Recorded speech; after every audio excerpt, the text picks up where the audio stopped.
I'm real mad because apparently Danhausen is starting to work for Ring of Honor now, and I'm like, son of, damn it! No, Danhausen, I wanted to see you, but if it means going to a Ring of Honor show in Atlanta, I'm not gonna do it. I'm not working for those. I'm not gonna go pay money to those sexist douchebags. Yeah, exactly. My favorite thing is that they signed Session Moth Martina, and she has worked 0 shows for them. She has worked exclusively in Japan. Oh, fuck, I didn't know about that. I forgot they signed her. It's okay, they signed other people too, and they just aren't showing up for it. It happens. They signed people that don't matter and Session Moth Martinez, which, by the way, my favorite picture to come out of New Japan Weekend is still of Martina fucking grinding on Renee Young and her just in the background staring like, what am I supposed to do now? Mine is Kevin Kelly, because Kevin Kelly just has this disgusted look on his face, and it's like, and I really wanted to put like Kevin Kelly, and then over Martina just put Ring of Honor. Yeah.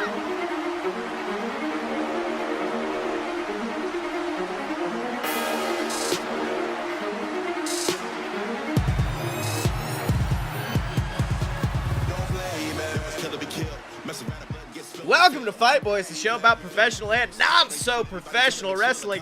I am your host, the birthday bad boy of podcasting, Scottye Moore. Your birthday was yesterday. Still counts. Birthday week, baby. I'm tonight's breadstick boy because I'm eating Nuke's breadsticks for dinner. It's Blake Tanner here. And I am Los Ingobernables.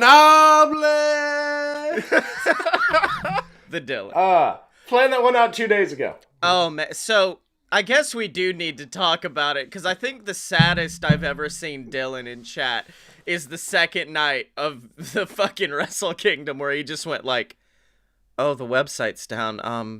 I guess I'm just gonna go to sleep. It's okay. And I'm sitting there like, no, just use like a pirated stream for a few until the website comes back. It's okay. No, it's okay. You guys can watch it on your own. I'm gonna go to bed and I'll watch it when I wake up, I guess. I was like, Dylan, no, it's fine. To be fair, part of my reasoning for that was like I wasn't feeling great when I woke up and did that, because I've been fighting this weird on and off like sinus thing. Yeah. And I did feel a lot better when I woke up. And I woke up for the best part. I woke up for like Jericho and Tanahashi. You literally woke up when I fell asleep. You woke up about the exact... Oh yeah, I thought you fell asleep because I woke up. I thought you were just like, oh, Dylan's here. Tag. He can take over. Tag's been Bam. made. Out. Because that's exactly what it seemed like. No. I wanted straight up to watch the main event because I was like, this is going to be fucking... Was it as good as Naito... Or, Ibushi versus Okada? From an emotional standpoint, it was better. From, like, a ring standpoint, it was slightly worse. Because, like, I kind of knew... Actually, no. I still didn't know. So there was that thing. I was like, coin flip that Blake was going to win. Which, by the way, that fucking coin flip is deadly. I'm going to talk about it in a second. Didn't you win? You ended up winning by flipping. I'm going to talk about it in a second. Don't step on me right now in my moment. I want Dylan to finish. But yeah, I feel like the Ibushi match was better. Night 1, I'm actually glad that, like, if I had to miss part of a night, it was night 2. Because, like, I still haven't seen the Ibushi white match. It was all right. It consisted of a whole lot of Gato being Gato, and that was about it. Or maybe that was the Kenta match. I can't remember. It was one or the other. Yeah, a lot of cheap. I watched a lot of the other ones on night 2, and despite the fact that you guys ruined 2 of them for me, they were all pretty solid. Whereas, like, night 1, watching it live, I was just like, I have no idea what. Like, I watched Ospreay Takahashi live, where Ospreay did the fucking, like, Sasuke special, fucking miss, goes into the ring, does the shit again. Yeah. Like a goddamn video game sequence. To be fair, I will say that the best part of the Moxley Juice match we didn't spoil for you because that was the best part. It was a struggle not to spoil it in the moment for me watching it live. Because I forgot Dylan wasn't watching it, and I was like, fuck, I gotta go tell Dylan! Oh shit, wait, no, I can't ruin this for him. The man who was... Didn't you say, like, Suzuki's definitely losing because he's not staying with the company? And then that shit happened, and I went, oh, fuck, okay. His contract was looking like it was gonna be up, but I guess, fuck it. Yeah. And they were like, we can give you probably a win over Moxley. And he was probably like, all right, I'll win one more title with you guys. Yeah, exactly. I'll win all of them but the fucking main title. No, but like, so there was that match, and then there was Naito Jay White, which like any time before like 2014, 2015 probably would have been a strong contender for like match of the year. Yeah. It was it was like a very solid high-end match. Like, but then Ibushi, fucking Okada happened. So like, Ospreay Takahashi got to be match of the year contender for about 50 minutes. Yeah, that was your exact quote. And then that match started. Yeah, 1 hour max, and that had to be real disappointing because they were like, "Oh man, we put on such a great match." Then Ibushi went Terminator mode. I'm just like, "This is it. This is it." Desperation V trigger. Okada continues his streak of you thought that person was going to win, which I should have remembered from the first Wrestle Kingdom where Kenny challenged for the IWGP Championship, which is almost identical to how the fuck that match ended. Yeah. I mean, you brought up after the fact, like, oh, they're gonna go with the rematch, which I should have saw from the beginning, and I'm like, you didn't? Because you kept going off about, like, this is it. After so many years, after Naito had that big setback, he's finally gonna get the belt back, and I'm like, surely Dylan knows that this should be the fucking, like, crown. It needs to be a rematch, and you're like, nope, fucking just put Ibushi there. Let it happen. Because I was thinking, like, okay, it's the same reason why, theoretically, we all should have known that Moxley wasn't going to lose the next night. Because New Japan doesn't do one-day reigns. But we were all just, like, so hyped about Juice. Like, the whole thing that we were like, oh! And if we had thought about that, then we probably all would have figured the Finn Juice was going to... Like, if we had all logically considered it. We all cost ourselves 4 points. Yeah. That's really what happened. One way or the other. I would just like to say, speaking of points, somebody's in the lead, and it's not Scottye anymore. Yeah, Blake did dominate thanks to his little fucking coin, I guess. Hey. I won. You did win. Dylan won overall predictions for Wrestle Kingdom both nights, beating me out by 1. So the coin was only slightly worse than our most knowledgeable New Japan source. Yeah. Now, what was the title that Kenta had? Because going back to thinking about logic, I using logic should have been like, Kenta doesn't need that. Kenta needs to be up with like the IW. As he was making his entrance, I went, fuck, he's losing it because he needs to be in like the main event spot. Kenta needs to go there. He needs to do that. And then I fell asleep and got to wake up the next day to a picture of Kenta holding both belts over a defeated Naito. And I went, what the fuck happened? What happened is, fuck it, I'll pick a new heel of the week. What happened was... Dude, I was right there. I was so happy, and then he came out of nowhere, and I was like, motherfucker. Yeah. Oh, it was right as Naito was having his crowning moment. He just got his Los Ingobernables out. He was ready. He was about to celebrate. No! Kenta! Kenta, baby, fuck you. This motherfucker. My favorite thing is Kenta, like, fucking, like, does the orchestra shit to the booze, like, both, like, hands to ears, like, oh, yes, drink it, yes. Like, it's amazing. This motherfucker, 6 months ago, was jobbing out on 205 Live, and it must have been soul-sucking for him. He had such a bad run that I forgot his WWE name for a moment. Like, as I was watching, because, like, we still remember shit like fucking Low-Key and, oh, wow, I just forgot what Loki's name was. Caval, that's right, that dumb fucking name. I like, halfway through the match just went like, Hideo Itami, what the fuck? Hideo, that's what it was. Oh, fuck. Oh, yeah, I forgot. And then I had sudden mental like, I could suddenly hear faint Japanese chimes in the distance. Dun dun dun dun dun dun dun dun dun dun dun dun. Yeah. Anything else you want to talk about from New Japan, Dylan? Because I know this is it might be my birthday, but this is your time, buddy. I know. This is your Christmas.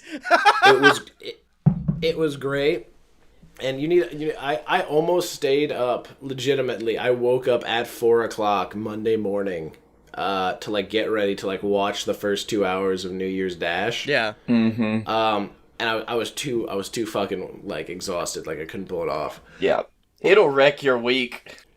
But I almost, dude, it would have been worth it. Yeah. Like, to cry at Liger. Mm-hmm. Yeah, that was how much of like a high I was on for how good the wrestling was. Because like even at its worst, it was decent.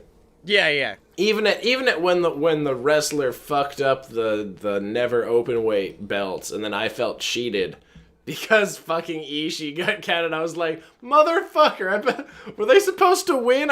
I'm so pissed off right now. I remember, I forgot, because the website I went to check and do fill in predictions, I forgot who was in LIJ and who was in Chaos and everyone for the 6-man, and I was just like, oh, they won, awesome, Chaos. Wait, no, that's not Chaos at all. Fuck, ah, damn it. No. The thing is that like as soon as they started doing it, I was like, I really wish that they would announce the order of it, like, to it. Because had I known that Chaos was going to be second, I probably wouldn't have picked them. I'm trying to think, there aren't that many times where, like, we deviated where two people picked the loser and one person picked the winner. Yeah. Usually if there was a 2-person agreement, that was what ended up happening. Except for G.O.D. and Juice. Yeah. How was Jericho Tanahashi, by the way? Because I fell asleep halfway through that, but it looked like I fell asleep about the time Jericho was doing New Japan Jericho shit. In other words, stealing cameras from people. Yeah. Flipping them off. Like all that thing. There was that brutal table spot where you just DDT Tanahashi straight down on one. Oh, that fucking looked... I was awake for that one. But if we're gonna talk about brutal DDTs through tables, can we talk about the fact that Jon Moxley basically fucking murdered Lance Archer with that Death Rider? Because he went through one Moxley went through a table, and then the fucking table shot up into the gut of Lance Archer, and I'm like, okay, that's instant abdomen surgery right there. He's destroyed. Yeah, he landed straight, like, that, his abs took the full brunt of that impact, and it looked painful. Yeah. On the other hand, Lance Archer looked like a monster coming out of that. Nobody came out of Wrestle Kingdom looking bad. And that's rare. Even Kota, who went in being like a high contender for like claiming both belts, losing both nights, it didn't make him look bad. It just made him look more interesting. Because now I'm like, what the fuck's he gonna do next? When's he gonna snap? I'm just waiting for him to come out and murder Gato. Oh yeah, exactly. Like, he's just gotta be like, this tiny bald motherfucker. Because the end of that match is such a screw job where it's just like, you did everything right. You got fucking leveled with the chair. Straight leveled. Took all of that. Like, I would have loved if at one point during the fucking Kota match, the one the night before, it cut to the crowd and you see Kenny Omega in the crowd doing the fucking Britt Baker shit. And it's just like, oh, that's Kota Ibushi's boyfriend. Kota Ibushi's boyfriend is here. You know he was watching at home on a big screen. Oh, of course he was. But going back to Jericho, he did probably cut one of my favorite promos of the weekend, which was promptly taken down from the New Japan page, because I don't think they enjoyed what he said, because I still think that this is my 2020 prediction, there will be a working relationship between AEW and New Japan by the end of it, because they're already a little bit cooler with the idea. Like, they had him bring the belt out to the ring, they announced him as the AEW champion and shit like that, and then Jericho cut that impassioned promo where he's just like, it wasn't even shitty Jericho. Like, I forgot what regular sounding Jericho, because I'm used to podcast Jericho, yeah, and I'm used to Le Champion, and this was just like, hey, look, it was just like straight Chris, and I was just like, I forgot this was a thing. Yeah, like, he was just at the mic like, okay, look, I know I would be more than happy to offer him another shot at the AEW championship. I would be more than happy to do anything. Just put the petty bullshit aside and let us work together. We can make the greatest money. Make money. We can make the greatest matches that the world has ever seen if you guys can just get over your petty bullshit. And I'm like, yes, Jericho, thank you. If we could just not anymore, y'all, let's come together. Yeah, well, because was it this last week where it came out that that Impact basically was trying to force New Japan to have a working relationship with them? No, what? Yes, that was... Yeah, because the people that bought own Impact bought Access TV, which is where New Japan was being shown, and they were like, listen, work with us or we're taking your show off our channel. Oh, yeah. And New Japan's hatred of TNA/Impact Wrestling is greater than their desire to be on American TV. There was also like a money difference, and like they knew that they weren't really needed because Impact was on there, and who needs 2 wrestling shows? Well, not only I mean, I feel no excitement to see any like dream matches between Impact and New Japan. Maybe like Sammy and Suzuki, like that might be a good one. But No. I'll watch Okada Brian Cage.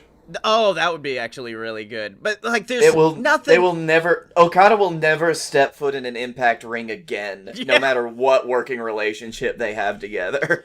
And if he does, it'll be to take a shit in the middle of the ring, point to it and be like, that's all of you. And then leave. Meanwhile, AEW has instant dream matches. You could have Kenny go back and have another match with Okada or a match with Naito. You could do that. You can have Chuck Taylor come back and finally say he was the mole for Chaos. You remember that fucking storyline that went on for ages and then had no payoff because he left? Yeah, you could have so much stuff happen if they just worked together. But yeah, Kenny coming back to just being in an New Japan ring would just print money. Yeah, exactly. Because that's who he is. He is print money in Japan. And you know Kenny wants to. If anybody, Kenny definitely wants to open that door again. 100%. But now, we gotta talk about WWE, I guess. Do we have to? When's the Rumble? It's in 2 weeks, and the only reason I know that is because I have to plan a stupid pay-per-view or whatever, but like, Brock Lesnar... Wait, hold on 1 second. I just need to double check. Let me just double check. It's still gonna be bad. It's still gonna be a bad show. Okay, so what the fuck, Paul? Paul, what the fuck? Let's talk about the big surprise for the Rumble. I'll get into why it's my heel of the week later, but like we can talk about the big thing. Yeah. Oh, bullshit! I'm sorry, I didn't understand what bullshit was. That could be several things. Well, it is. It is several things, and it's not just Brock, so we can talk about this specific thing, because Brock is in the Rumble. Brock is in the Rumble at number 1, and I understand it from a Brock Lesnar standpoint, because over the past year, Brock Lesnar's not been there as a champion. He's just been a guy who's been like, I'm just gonna fucking do shit. I'm gonna enter the Money in the Bank match that I'm not in and win it. I'm gonna go to the Rumble. Because apparently you can do that. Exactly. And so... why wouldn't anyone just run in? But you could have easily, during that promo, at any point been like, Brock Lesnar's going to enter the Rumble and then challenge the Universal Champion, whoever they may be at Mania, and try to unify the titles. Brock Lesnar is going to go kick Adam Cole in the dick and take his title. You could have done any of that, but instead it was just like, he's gonna do it. I don't know why, but he's gonna do it, I guess. You could have even just, like, had the easy cop-out. They really took a spot away from a surprise entrant for this shit. Yeah. You could have even had the cop-out of, like, Brock's just fucking bored, because you haven't given him anything. Yeah. Big man want fight. I don't think Big Man want fight. I really don't. That's the thing. It's just, that's one way they could have gone. They didn't go that way. But it just doesn't make any sense. Just Paul. Speaking of Big Man, as a weird aside, because I saw things about it, but I didn't have time to watch the video. What's Drew McIntyre up to? Oh, I was afraid that was about to go down the dark route of what's Drew Gulak's brother up to nowadays? Yeah, we're not going to talk about that. Gonna leave that in the box. I don't know. All I know is Drew is just beating the shit out of people every week. Apparently he had a catchphrase, and I was just, or like a phrase, and I was just like, oh, he has something? Do you remember what it is? Because the last thing I saw was almost a babyface-like move from Drew, which is, I can't remember, he was facing Kurt Hawkins and Zack Ryder, and he was getting ready for the Claymore, and he just goes, 1, 2, 3, and then Claymores him in the face, and I'm like, why? Why though? Aren't you supposed to be the vicious Scottish psychopath? But no, you're not. You're just gonna do this now, I guess. I don't know. I'm gonna have him win. I'm probably gonna have him for my Raw pick. Oh, also, have we decided? I have an idea for how we can do the Rumble picks this year. Oh, so instead of our usual, you pick a Raw, you pick a SmackDown, you pick a surprise? Yeah. Because I feel like there's gonna be some overlap. We draft. Oh, shit. We snake draft. So, for the first one, Blake goes first, then Scottye, then I go twice, then Scottye, then Blake goes twice, then Scottye, then me. And then for the second one, I pick first, then Scottye, then Blake goes twice, then yeah. Okay. I'm down with that. I'm down with that. I like that a lot, actually. Yeah, that way, it's not like, oh, you said the words before me. It's like a designated draft. Yeah, exactly. And then you can still be mad, but, like, for different reasons. Exactly, because you just... I have, like, I on my drive home, I came up with, like, 4 picks of, like, that's unlikely, but all right, I'll take that one and that one. Sure. I'll do that. Also, my favorite bad storyline right now is no longer Rusev and Lana. It's now AJ Styles and Randy Orton. Because I realized this week that AJ Styles, and this might be very Cornettish what I'm about to say, he's the least threatening WWE superstar of all time. And it just seems like an upset, petulant child trying to fight Randy Orton. Like, you remember the video that came out a few years back of, like, not Make-A-Wish kids, but just, like, random kids being interviewed and one talking about how much he would be able to reverse the RKO, and then Randy pops in and RKO's the kid almost? That's what it feels like, because it's just AJ being the littlest shit heel, hitting shitty RKOs on people, and then doing the worst simulacrum of Randy's pose that he can do. Yeah, I don't know if you know this. AJ Styles is a phenomenal heel. Yeah. And that's because he knows that's where his thing is. Like, he's been doing this for 20 years, Scottye. He's aware. Yeah, I also think that, like, because AJ's just so good, he's just kind of going through his motions and doing his thing while he can still do it well. Yeah. Because I think if there's anybody that will retire and stay retired, it could be AJ Styles. Yeah. Is more than likely AJ Styles. Because HBK came back for like the money and the whatever. Yeah, and Undertaker came back because of the money and whatever. And Edge is probably coming back because of the money. No, AJ watched that match and he was probably just like, no. This sounds terrible. AJ has that, like, Southerner pride. You mean he's just a Southern boy? Yeah. With that farmer strength. Yeah. He's just stubborn as fuck. By the way, this is a different aside. Did you see his statement where he talked about, like, where he, like, admitted that his outrage about the gay community thing a while ago was wrong, and he's moved past it, and he would be more than happy to have that? I sent that to you guys, because he's just like, I would like to apologize formally to the gay community for what I've said about them in the past, but right now I really enjoy the gay community. Is that just how he says the words gay community? It's just like... It's not. It's just how Scottye imagines it in his head every time he reads it. Because I would just love if AJ Styles was like, I really wanted to say that I'm sorry to the gay community.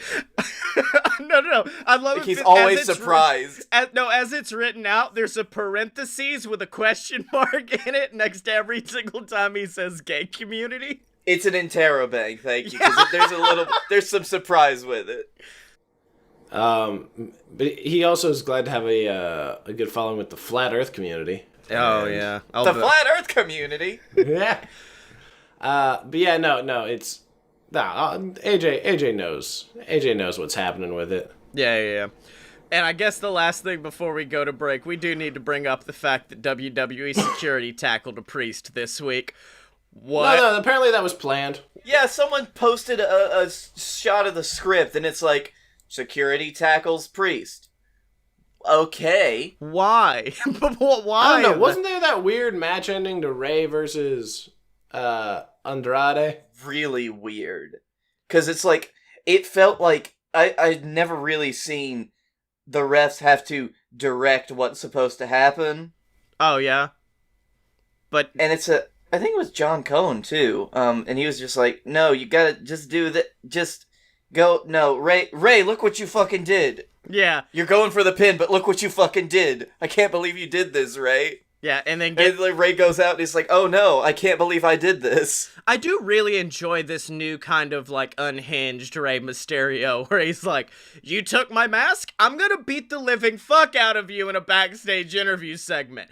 You beat up my son? I'm gonna get a lead pipe and try to break your fucking knees. And I'm like, isn't Rey Mysterio for the kids? Ain't that why you're here? And Ray's like, I was for the kids, but now I'm all for the fucking streets. I'm about to destroy you. Rey Mysterio's like, you know what else is for the kids? Ass whippings. They gonna learn. I'm gonna beat these kids senseless. These young fucking whippersnappers. I had my knees surgically implanted from a young Nigerian child so I could keep going in the ring. The other day I saw a clip during, like, the Jericho-Rey Mysterio rivalry where all he wanted was to unmask Rey. It's the smoothest thing I've ever seen in my entire life, but he's got Jericho set up for the 619, runs the ropes, goes for it. Literally, as he turns around, Chris grabs the mask, backs up, and then rolls him up for the victory. And I was like, how the fuck? Damn, Jericho's good. He's incessantly good. I love Chris. But you know who else I love? I don't love his beliefs, but I love Chris. Yeah, but you know who else I love? Some motherfucker on the internet. Hold on, wait, we've got two now, so we have to specify some motherfucker and a cool person who is my cousin-in-law. And they are our patrons at patreon.com/a-load-of-BS. That's the website where you can support the Fight Boys and get exclusive content that can be found nowhere else on the internet, like Wrestling History X, our show where we revisit some of our favorite moments in pro wrestling history. Next Wednesday, my episode about the Summer of Punk is coming out. I put a lot of love into it, and I hope you guys enjoy it. Dylan's gonna have one next month, hopefully, about Kenny Omega's junior run, and you know it's gonna be a 5-part docu-series, I think, at that point. It's gonna take me some time because I've been more busy than I expected, so I haven't gotten to as much of it. Yeah. And I was so wiped out from Wrestle Kingdom because, like, I was supposed to take the time after that each day to be like, okay, and now I'll watch them, and that did not fucking happen. No, I won't even be able to start on mine until March. Yeah, that's fine. And you can get access to all of it at patreon.com/a-load-of-BS. I am also going to put like a little snippet of it in the RSS feed. So if you're subscribed on iTunes, you'll get a little clip of it so you know what you're missing if you are not a patron at patreon.com/a-load-of-BS. And now I don't have my phone, so I'll be right back. Think of who we need to tweet. Alright, Dylan, since this is, your post-Christmas, your Japanese Wrestling New Year, I think, as usual, it's all on you. Can we just post thank you to Liger? Can we just be nice one week? I'm 100% down with thank you, Liger. Yeah. Because like Scottye and I actually got to see Liger, and he put on a really good match. I always forget, like, I don't think I ever got to see any of his matches this weekend, but I remember at one point just thinking, like, have I seen Liger live? When did I see Liger live? Yeah, it was him versus Taguchi. Oh, that's right, yeah. And everybody was with Taguchi because Taguchi's theme song slaps, even though Liger's theme song also slaps. Slaps the hardest, yeah. I think just hashtag thank you Liger. I don't even want to tag anybody. Like, that's it. No, but if you could find a picture of it from that show, the CEO / New Japan show, I'm sure there's one you could like steal from Google. Yeah, sorry, I'm just over here in the corner crying because I never got to see. Oh, it's okay. I got real sad too. I was like, I've never seen. No, I did. I did see it at that really weird show that had 2 people with criminal records open it. I keep feeling like I've seen him somewhere else, but I can't remember. Maybe at like a. Did he? We were supposed to see him at at that fucking the Superstar whatever for WrestleMania that we went to. Oh yeah, I think he was supposed to be there too. Okay, it's whatever. Yeah, visa issues. But now, ladies and gentlemen, it's time to get into our heels and baby faces of the week. Do we want to start with the positives or the negatives? Because, I mean, we are known for our negative outlook on multiple things in wrestling. Should we start with some positivity? I can start. But actually, let's get the negative out of the way, because I think that Scottye and my negatives are like real life negatives. Dylan's is sweet as hell. Well, you already talked about him though. Yeah. Hold on. I was gonna say I need a moment to reconsider, because we were getting so into things I didn't actually come up with the real one. I mean, KENTA is a good one though. I mean, no, it is KENTA. It's 100% KENTA. The motherfucker. The thing is that like he is so. It's not even like this person is a heel of a person. It's like he's so committed to the bit at this point. Like, just so fucking committed. And like his promos in Japanese are it's so fucking good. His character is very different, but I get the same energy that I remember from like peak Nakamura before he left New Japan, because of how just balls to the wall he is with being a complete shit stain. Well, I mean, that, it's almost like Jay White plays heel, but I could see Jay White switching no matter what. KENTA is a fucking heel. KENTA would step on your baby. Like, that's exactly it. Yeah, but Jay White would stand in the background and laugh at you. Yeah. And that's why he's a heel. But yeah, no, it was... And MJF would call you out on Twitter for it. Yeah. But no, I'm really looking forward to that match. Some people were talking about how like they did this to try, because historically, because the New Beginning shows are in Osaka, and historically for some reason Osaka hates Naito. Like right before, in the lead up to when Naito turned heel, I remember one of the shows I remember watching was Naito was still a babyface. And they were in Osaka, and they were just booing the shit out of Naito.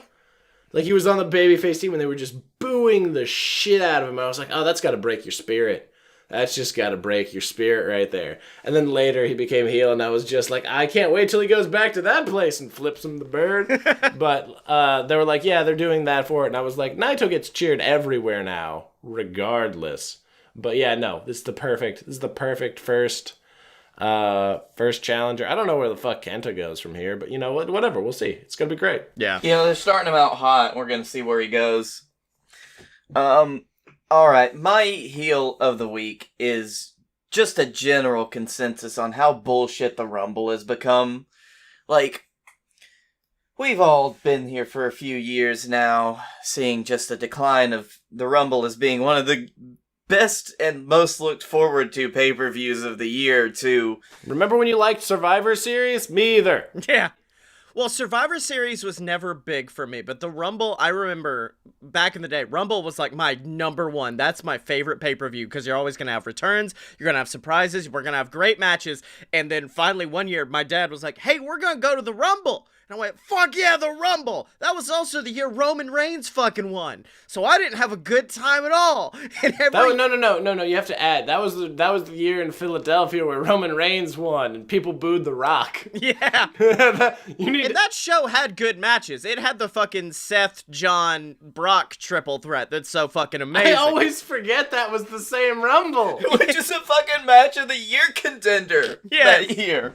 But the Rumble was just so shit. And every single year, it's just been a constant descent of worse and worse and worse. Other than, I guess you could say when Nakamura won, it was fun because it was something unexpected, kind of. But no, the Triple H one, was good because there was like a good 15 minutes where you thought Dean had it. Oh yeah. Oh god. But and even last year's when like we saw Kofi winning, I thought it was happy. Yeah. But like it was one of those. It's like this better happen because he fucking deserves it. And then Seth happened. But also like the ways that they fucked with the Rumble itself, which is it's supposed to be just a way for somebody to outlast some 29 other people and get a shot at the title they want. It's not for the fucking champion to be in it, for any world champion to be in it, period. Yeah. I want the Fiend to show up. Number 30, baby. Number 30. God. Now, if the Fiend does knock Brock out, that would be fun. Yeah. Have I told you my I have a crazy idea for who like the surprise one for this one is. Yeah. I was gonna save it for 2 weeks from now, but I'm gonna forget if I do that. I'm like 85% sure Edge shows up. I'm kind of there too. Yeah. And wins. Yeah. That's some special dream board that I don't want to bring out into the ether in case it doesn't happen. No. We looked at that Becky dream board for like a year and a half. We can do this. I would love to see if Edge came back, even if he was just like there for a bit in the Rumble. And I will say this. Where do we think Brock gets eliminated? Because I think he goes Final Four. I think they keep Brock as long as possible in there. Yeah, I think that's the only way they're gonna do it, unless they do. No. They're gonna pull what was that 04 Maven? Oh yeah. Somebody gets sacrificed. Somebody. I hope it's Drake Maverick. Now this could be the moment where we find out what's in Eric Rowan's sack of terrors. Apparently. Well, would you like to redo the phrasing of that? No. Nope. No, okay. No, absolutely not. All right. I stand by that. We're all gonna see what's in Eric Rowan's sack. That big old sack that makes Mojo Rawley real scared. Well, that does segue perfectly into my heel of the week, because I was thinking about it. It was actually a pretty decent week of wrestling. Nothing too negative happened. And, I mean, we recorded late in the week last week, so it was a little bit weird to look back. And that's when I realized I was looking out to find the heel, and I realized the heel was me all along, because I had been allowing myself... Scottye, the heel has always been you. Cut to the end of The Shining. It's a picture of all the famous heels. Slowly zooms in on my face in the center of it. I'm like, oh no! No, it's the fact that I've been allowing myself to buy into WWE bullshit still about returns and surprises and expecting not to get disappointed. And like, this Monday... KO and Samoa Joe are just like, we've got us a third man, and it's gonna be fucking amazing. It's gonna be fucking Savio Vega, baby. We got Savio. It's gonna be great. And then, well, it's the big show. I was actually hyped for that. Well, part of me was like, fuck yeah, Big Show's back. And the other part of me was like, that could have been literally anybody else. Could have been anybody else. But okay, that's fine. So that's one. Two, John Morrison's back. Can't you wait till we get to like number 27 in the Rumble and you hear, wow, ain't no make-believe, and fucking Morrison comes out. No, we're just gonna have him and Miz turn heel and fight the New Day.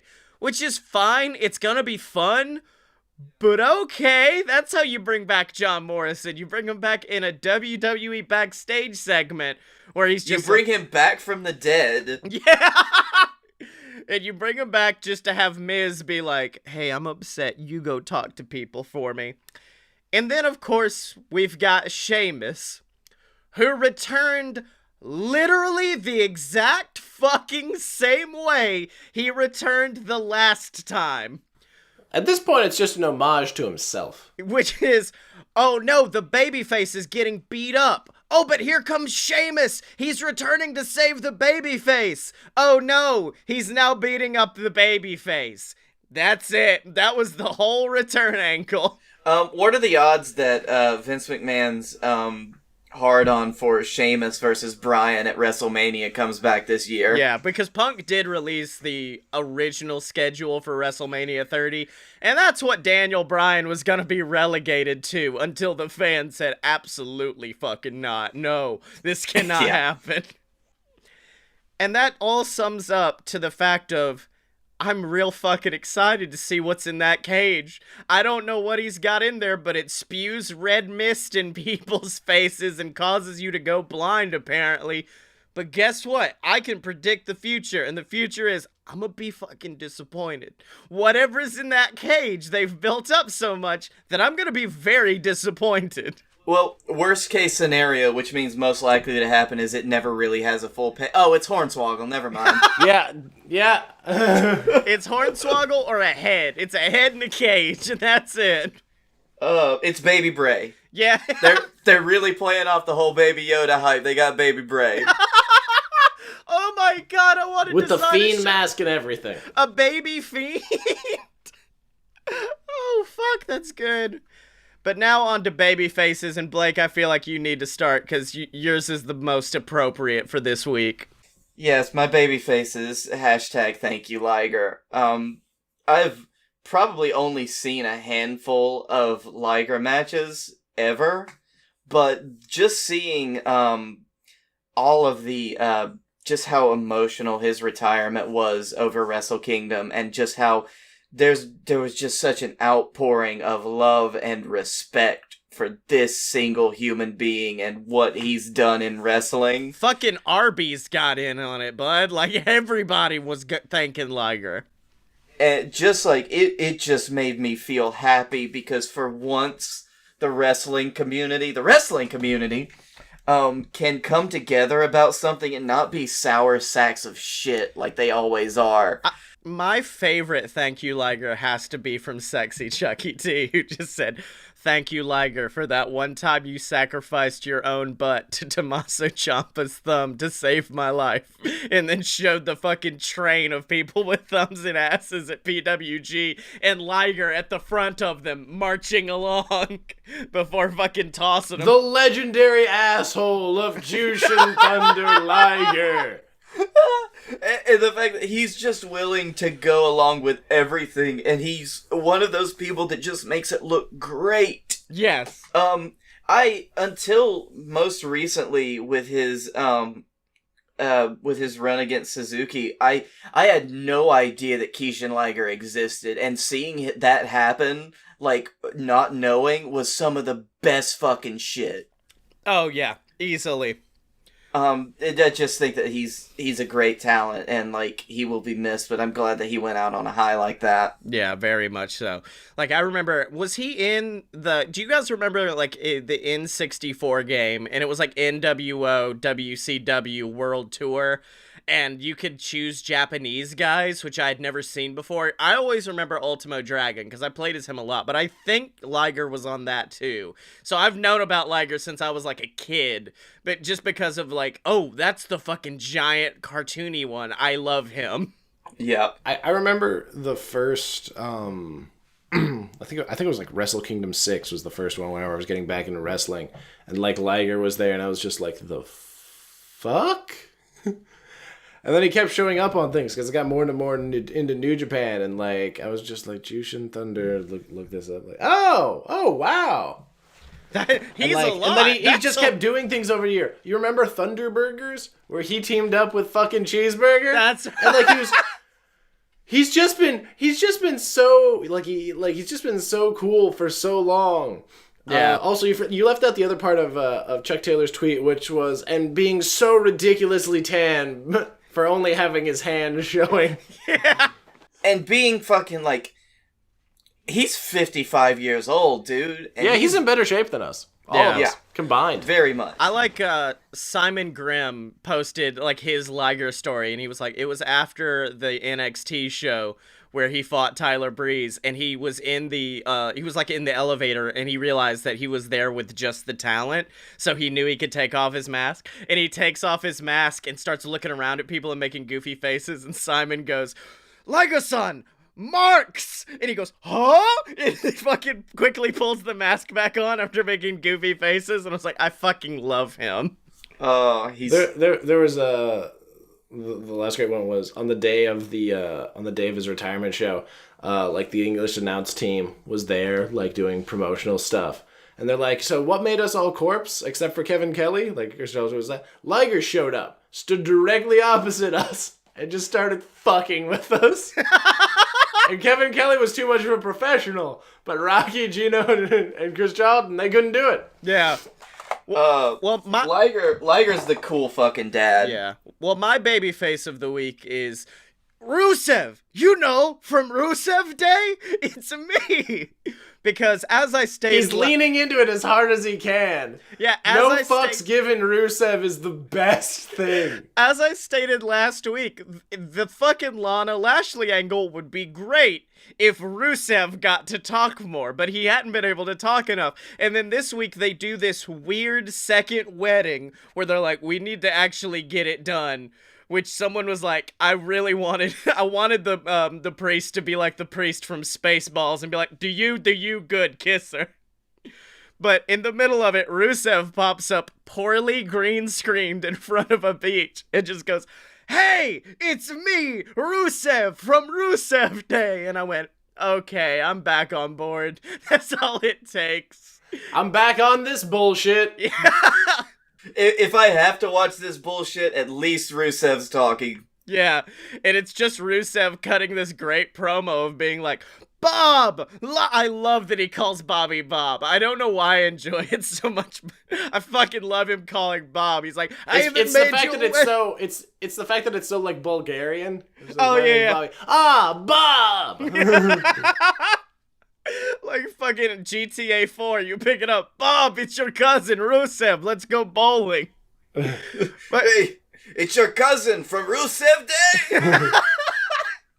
And he just proceeds to like fucking ham it the fuck up the whole time. And then at the end of it, for some reason, just goes deathly serious. And it's like, next week, the Bulgarian brute is back.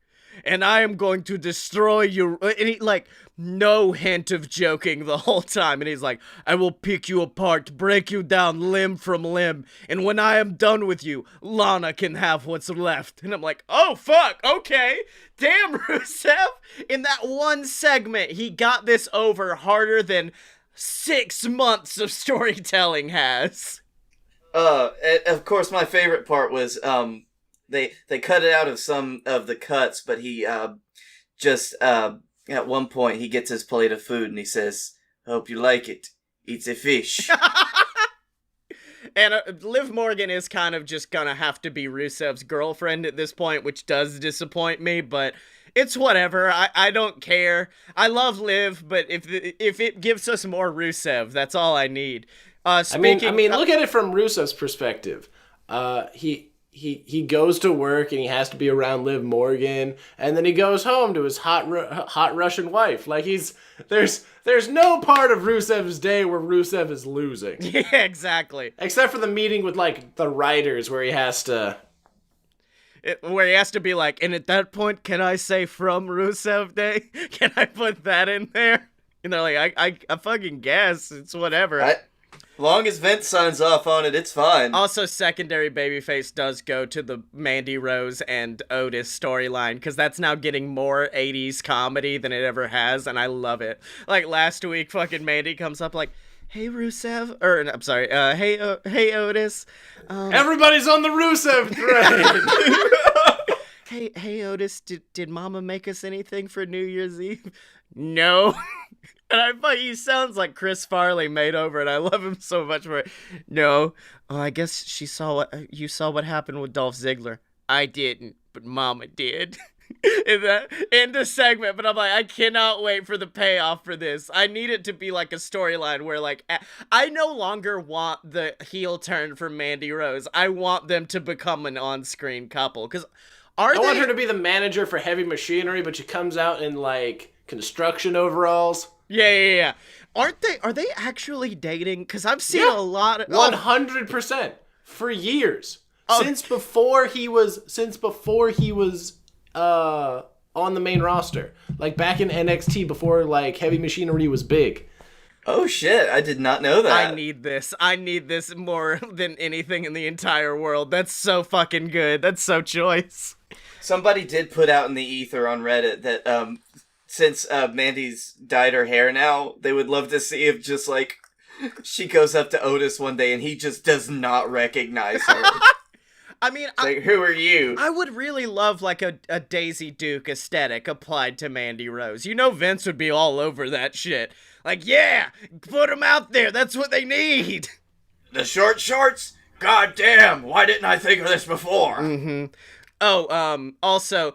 When was... damn it, this was last week, so it doesn't count, but my meme of the week does go to the one I sent you guys, which is during the wedding segment on fucking Raw, Renee Young tweeted out suspiciously large cake, and someone tweeted and replied to it saying, when Bayley comes out to the ring...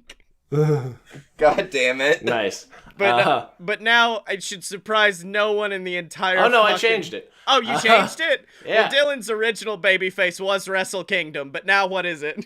You guys gave me time. Happy New Year. It's Asuka, because I gotta start over again. Question. How do you get over in 2 minutes while also keeping a crowd of fucking douchebags from yelling what as you talk in Japanese? You don't stop talking in Japanese for a minute and a half. You just go. By the way, my favorite part of that, aside from the fact that it's Asuka, is like at one point she, like the translation is like, yeah, it's easy peasy to beat you. And she just points, he knows, and like just keeps walking. He doesn't know, but it was amazing. This guy gets it. This guy 100%. But no, I watched that promo first because I was at work. I first watched it with no sound. And then, like, without hearing what she was saying, I was like, I'm going to love everything about this. Yeah. Yep. And then Becky Lynch sucker punched her, which sucked. Mm-hmm. And she's probably going to lose. But, like, the promos leading up to this are everything I've wanted. Yeah. Oh, yeah. No, also, secondary babyface to Chuck Taylor for Drunken Wrestle Kingdom, volume, like, 3 or 4. Oh, where he yeah. drunkenly texts during Wrestle Kingdom and then deletes all of them. Happens every year. It's a tradition. It is. My favorite, I forget which one it was it was the Ospreay one. He was like, we told Ospreay to stop doing that thing where he elbows people in the back of the head because it's dangerous. And he just did it again. Just kept doing it. Just 100%. I'm with them. That move, like when he hit that on Hiromu, I was just like, well, Hiromu's back on the shelf. This summer, 2 men save the world. From who, you ask? Everything invading robo-penises. This show is not about those 2 men. This show's just a load of BS. The show where Blake Tanner and Scottye Moore make up dumbass movies like that. We're your personal think tank. We're your 2 white guys, which fills the quota for a podcast, I think. And we're just gonna be here to have a good time. and talk about sauerkraut. That's right, except no substitutes, ladies and gentlemen, because this is that pure, uncut BS. Good, uncut. So, boys, we've talked New Japan, we've talked WWE, not a lot of AEW talk this week. It was a surprisingly light week. Oh, that's right, because we recorded the last episode after last week's episode of AEW, so there's just nothing we can talk about other than just being like, hey, Best Friends versus Jurassic Express, that'll be cool, I guess. But for right now... And Orange Cassidy. Orange Cassidy's gonna be there. Orange Cassidy versus Luchasaurus, fucking main event. They're giving that away on free TV. Are you insane? That's like Goldberg Hogan all over again. Oh man, just give me all of that. No. It's gonna be he comes in, does his little kicks, and then afterwards Luchasaurus just looks down, looks back up at him, and fucking roundhouses him in the head. I'm calling that spot already. But for right now, I actually would like to go over to a different wrestling company known as the JWF for another episode of JWF Monday Night War.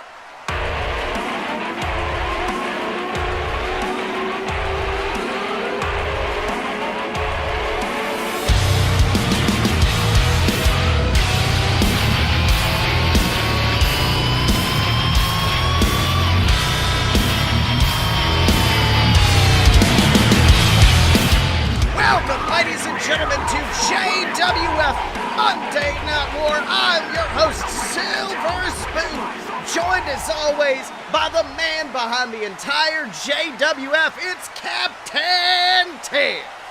That's right, Sills. New year, new Tibbs. That's right, Tibbs, and we are on our way to one of the biggest JWF events of the year, the Regal Rumble. A show where history can change, where legends are made, and where the main event of WrestlePalooza is decided in the Regal Rumble match, where 20 men will enter, but only one will leave with an opportunity to face off against the champion in the main event of WrestlePalooza. You know, Sills, this is my favorite time of the year because we kick it off with a bang. We get the new year started right by just putting a bunch of boys together in one ring and just having them beat the shit out of each other. That's right, Tibbs, and we are also going to have a match to see who the winner of the Regal Rumble will face, and that is a match where our champion, Momoa Curry, will face off against one of the members of the Dynasty, Blake Tanner, the man who currently holds the record for the longest title reign in our modern era, and you know that has to be on a chip on the shoulder of Momoa Curry. What do you think? Of course, Sills. Blake Tanner had an amazing reign while Momoa Curry was off, while he was not here in the company for the most part. And you know what? This is gonna be something that Blake Tanner needs to do to prove himself too. All the other members of the Dynasty, Scottye Moore, the Dylan, they all have very successful wins over Momoa Curry in the past, but not Blake Tanner. That's all right, Tibbs, and I think Momoa's more than aware of that, but he is in our ring right now to respond to some of the Dynasty's actions over the past few weeks. Let's have a listen. So the Dynasty think they've gotten one over on old Momoa Curry a few weeks ago, didn't they? Cheap-shotted me, beat me down in the center of the ring while I claimed my award for Superstar of the Year, but let's be honest for a moment. It's getting old, isn't it? The numbers game, the interference, it's the same bullshit on a different day.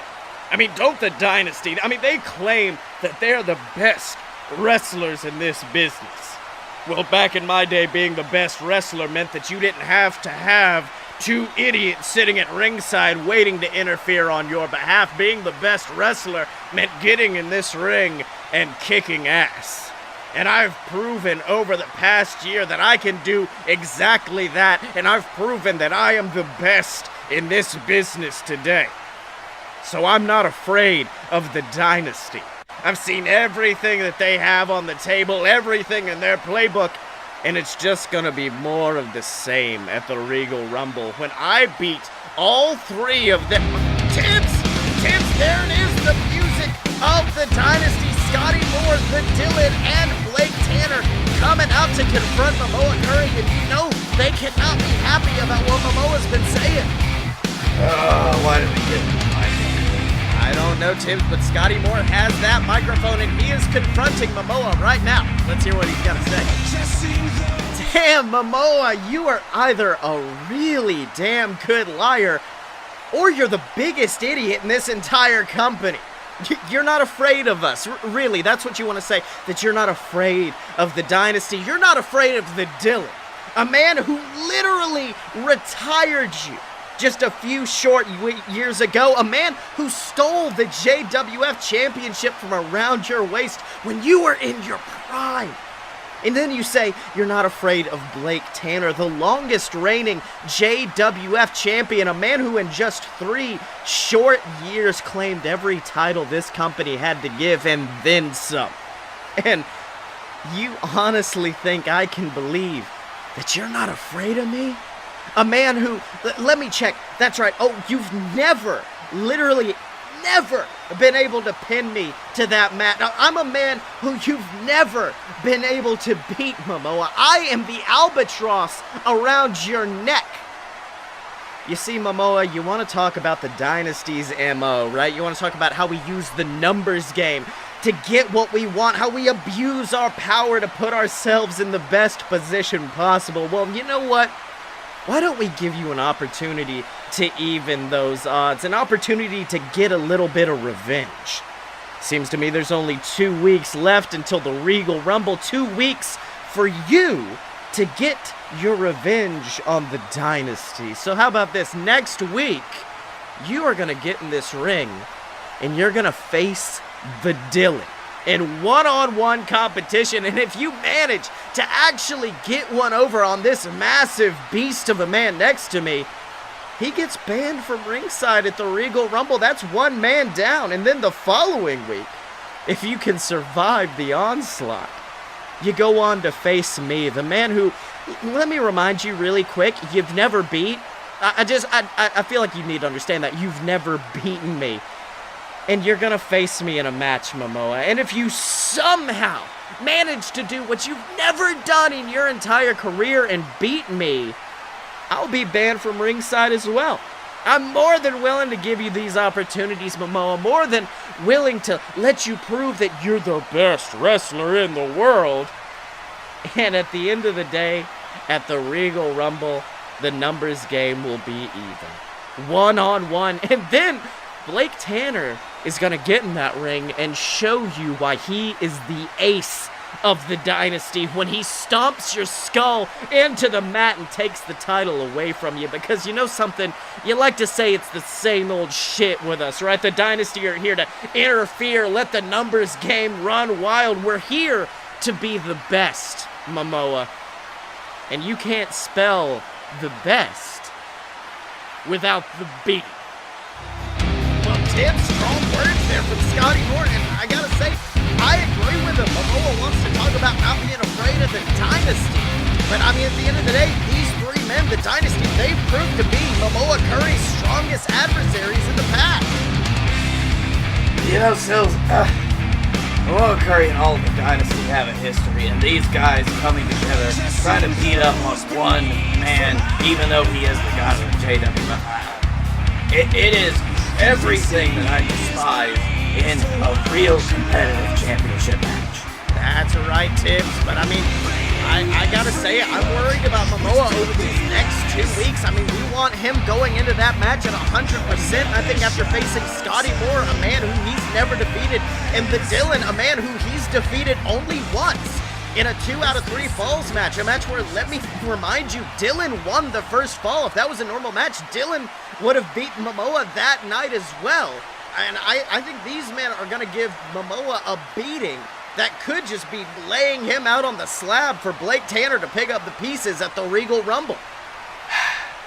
I don't know, Sills. I hope that the spirit of competitive nature will keep that from happening. But of course, as we've seen from the dynasty, They just aren't playing by the rules anymore, and they're just willing to do anything to get all the gold around their waist. That's right, Tibbs, but now I want to talk about the Regal Rumble match. I mean, that is the focus of our next pay-per-view, and right now we only have a few names announced. We, of course, know a favorite of yours, the Hammerman.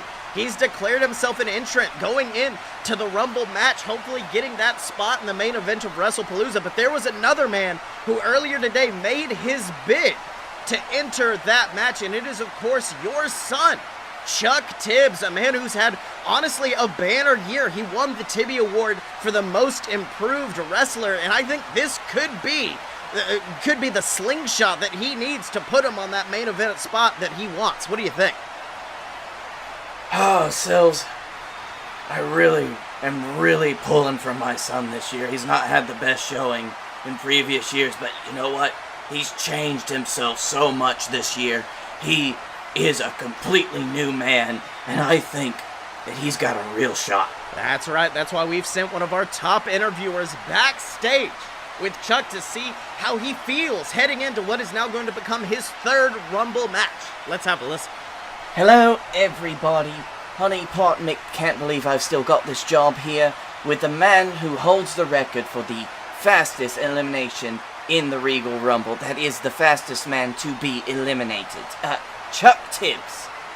Now, Chuck, you've been less than successful in recent years when entering the Rumble, so I have to ask, what makes you think that this year will be any different from the last? Oh, well, Honey Pot there, old buddy, old pal, this year, I'm entering the Rumble for myself. That's why it's gonna be different. This is all me. This is all Chuck. I'm not doing it to appease anybody. I'm not gonna do it to try to make my dad proud. Not anything. I'm entering the Rumble to earn what I rightfully deserve. And that is a chance at the JWF Championship. It is my chance to finally prove to the entire world that Chuck Tibbs is here to stay. And a chance to prove that I'm exactly what I say I am. I am the best in this business. So, you mark my words here, alright? I will win the Regal Rumble. And I will defeat Momoa Curry at WrestlePalooza. And I will have the JWF Championship around my waist by the end of that night. And I'm not doing it for my dad. I'm not doing it for Felix fucking Ball. I'm doing it for myself because I am Chuck Tibbs. Oh my God, Tibbs! From out of nowhere, it's the Lumberjack! The Lumberjack, the known associate of Felix Ball, and he's got an axe handle just slamming it over the skull of your son. This is insanity. No! Not when he's trying to make his moment of triumph. God! That's right, and now the Lumberjack actually grabbing Chuck from behind, choking him with that axe handle, holding him in place, and Chuck's fading, his eyes are closing. Tibbs, this is horrifying. We need to get security out here. I've got to go out there. I got to save my boy. That's all right, but wait a minute, Tibbs. You might want to stay because there he is. There he is, the Canadian one. Felix Ball just laughing, maniacally staring down at the broken body. The broken body of Chuck Tibbs, and it looks like he's got something to say. Okay, I'm sorry. This one, that just tickled me. You know something, Honey Pot? Why don't you let me take it from here? Because I got a message for the entire JWF universe, but more specifically a message for a certain man known as Captain Tibbs. You see what's happening behind me, right? You see your boy getting torn apart and beaten and broken, limbs torn away. Now, let me tell you something, Tibbs, that's not gonna stop. It's not gonna stop. The hell that you get to witness, the hell of seeing your boy broken, beaten before your very eyes, it's never gonna stop until you give me what I want. And I think you know exactly what that is, Tibbs. You know exactly what I want, exactly what I deserve. And you're gonna give it to me at the Regal Rumble. The clock's ticking, Tibbs.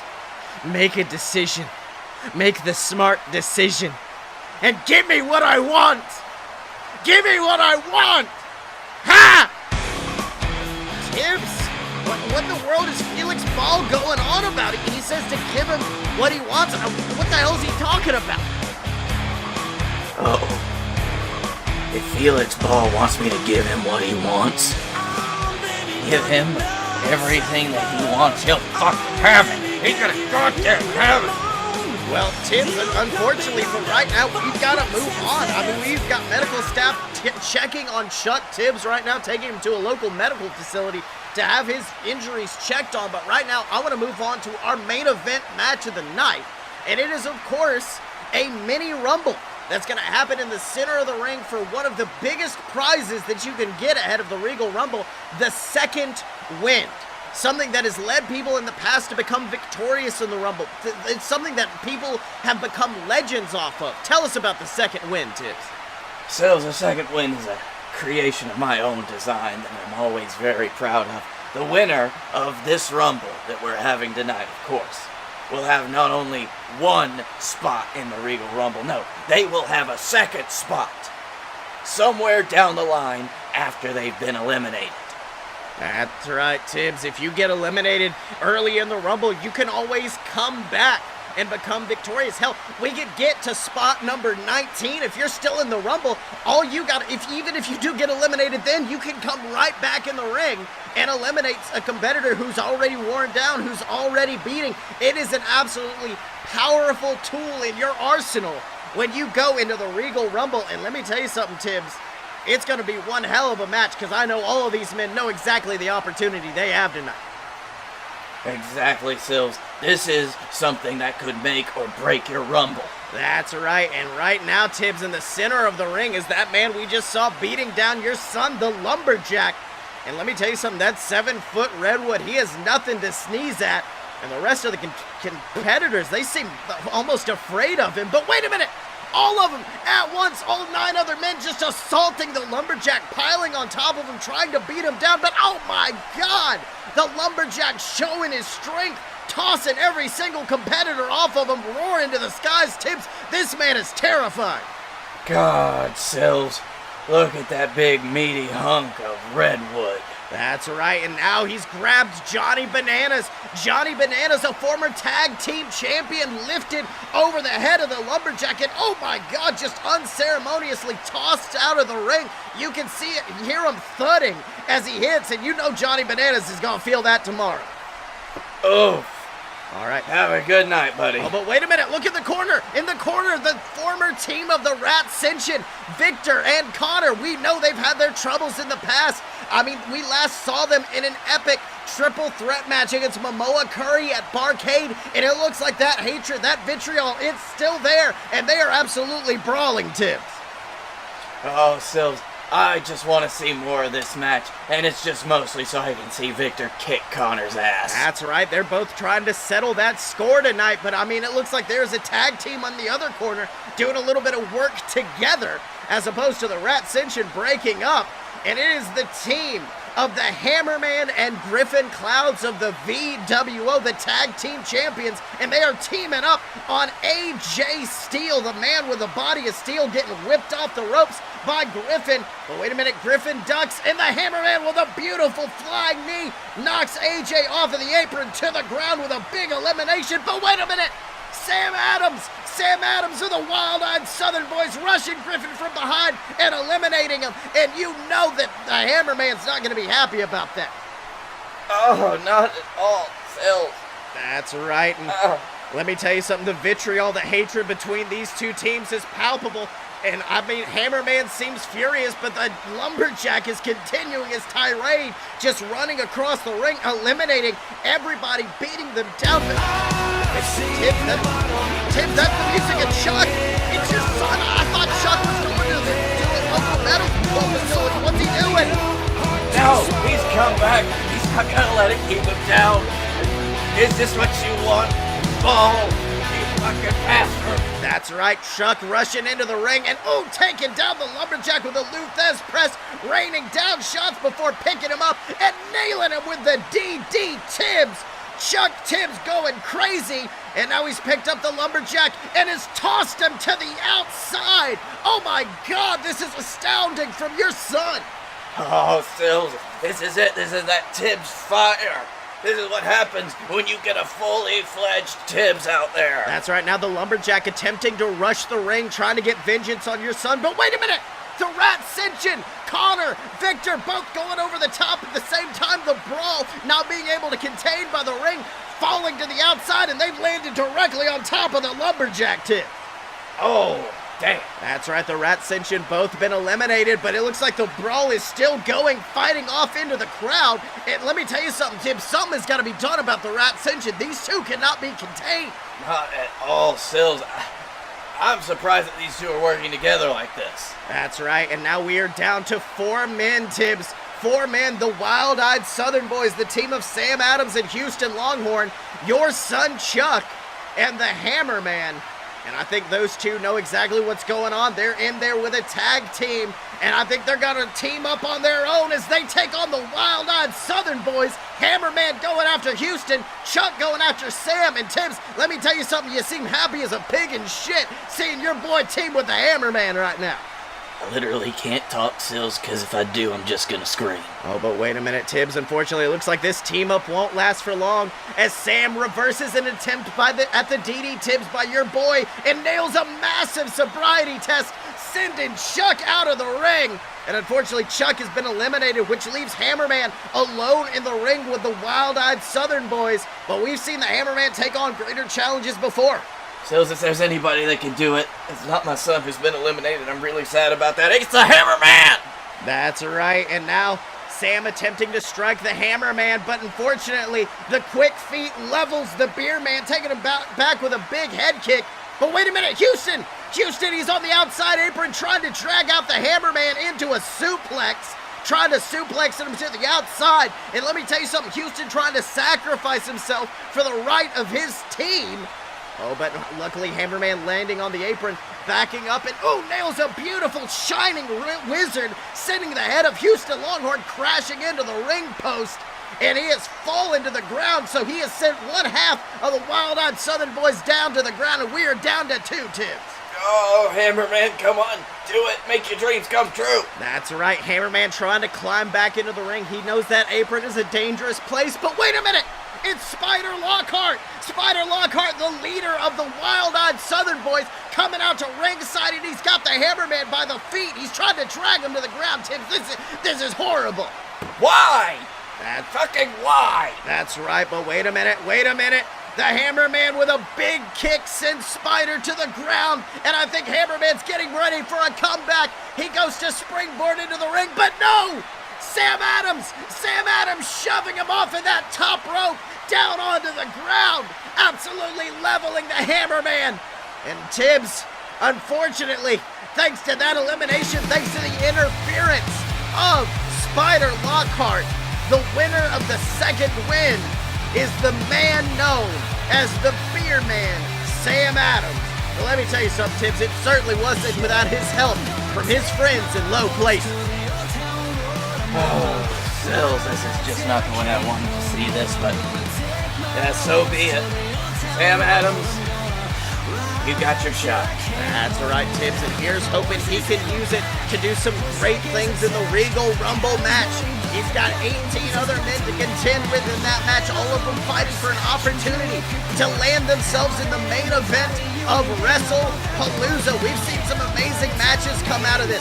Last year, we saw Brunch Boy Baron take on the Regal Rumble winner, Momoa Curry. The year before that, the members of the Dynasty, Scottye Moore and Blake Tanner, had an astounding Iron Man match. Let me tell you something, the Regal Rumble, it creates magic, too. Exactly, Sills, because you gotta get ready when you're on the road to WrestlePalooza. That's right. In order to find out what happens next on that road, you're gonna have to tune in next time to JWF Monday Night War. So Blakey T, it has been one hell of an episode. What did you learn this week, though? I learned that in the changing and constantly shitty world that we have today, that I should just stop worrying and love the Liger. Ah, yes, and I learned that in that constant changing world, that fear, that horror of what's happening next, there's always one constant, there's always one universal truth that we can look back to, and that is, It's Rusev from Rusev Day. Hello! So Dylan can be found on Twitter at Dick and Stormy. Blake, where can they find you? You can find me at Blake A. Tanner on the Twitter. You can find me at the Darkroom Vidya on YouTube, Darkroom VIDYA. And you can find me here on the BS Network where I've sold my soul. That's right. It's very valuable on the black market. And you can find me on Twitter at Scottye Moore, SCOTTYEMO. You can buy all my books on Amazon, and you can check out all the other BS Network programs online at aloadofpurebs.com. From Deviant, the Space Pirate story, to I was about to say Fight Boys, but I feel like you guys know that's there. A Load of BS, Opposite Attractions, me again. It's all available for you to check out at aloadofpurebs.com.